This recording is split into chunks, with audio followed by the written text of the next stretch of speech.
Jangan scroll dulu, dengar bunyi kuih siput ni. Kuih siput ni bukan sekadar kuih, dia bunyi kenangan.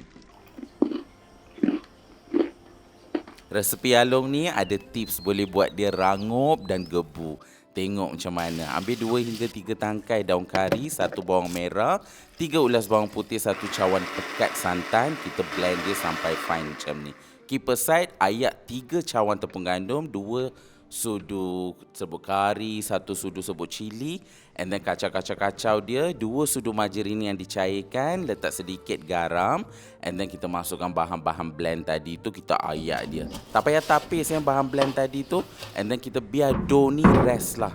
Lebih kurang setengah jam macam tu, and then kita boleh lepehkan dia lah.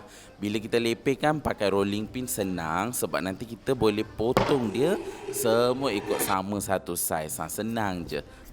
Dah potong-potong macam ni, kita boleh tekan-tekan lah. Rindu pula zaman kecil tolong mak kan kat dapur. And then kita dah boleh goreng dia. Bila goreng, api jangan terlampau panas, nanti hangit pula. Dia kena medium fire. Sampai dia dah tak ada buih, dah boleh angkat. Tambah lagi daun kari dan cili kering, lagilah sedap. Aku belum mati lah.